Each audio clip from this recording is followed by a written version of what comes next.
Salut à tous, j'espère que vous allez bien, bienvenue dans ma nouvelle vidéo. On est dimanche, plutôt journée pyjama, tranquille, pilou pilou. Donc comme je disais, ça fait un mois que j'ai accouché de ma seconde petite fille. La vidéo que j'ai faite, que je vous ai postée où j'étais enceinte, la vidéo elle a été publiée une fois que j'avais déjà accouché. Dans ce sens-là, vous allez voir que les dates ne correspondent pas.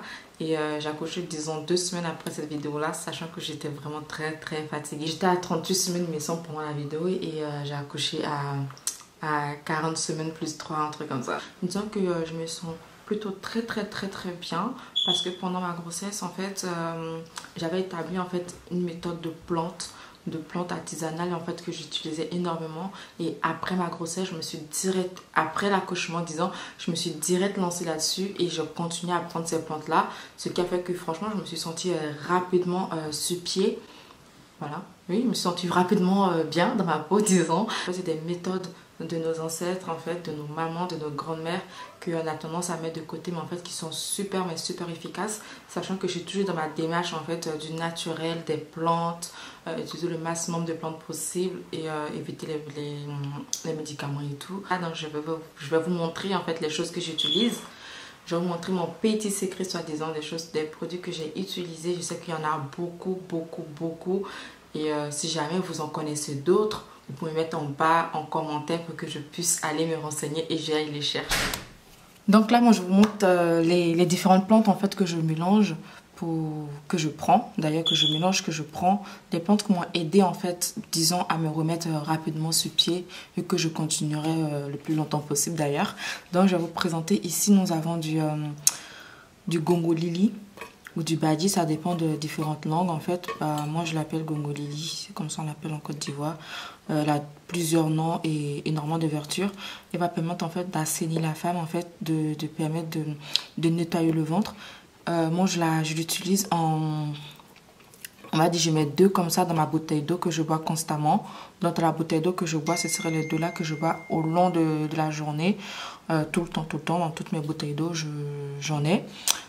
Ensuite, ici, on va avoir des feuilles de djeka. Peut-être beaucoup d'hommes le connaissent et il peut y avoir d'autres noms, mais moi, je la connais sous le nom de feuilles de djeka ou de koiramburu. Son nom du là. Ensuite, ici, je vais avoir du poivre africain. Ça, là, par contre, je ne connais pas d'autres noms. Hein.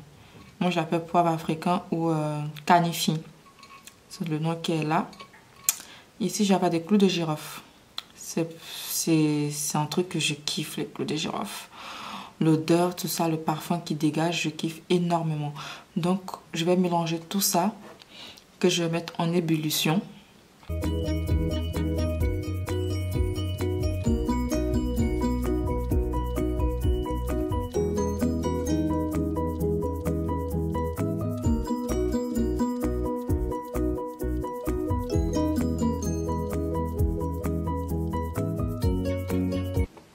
Et ensuite, l'eau qui va être extraite de ça, je vais boire. Également utilisé dans une poire de lavement.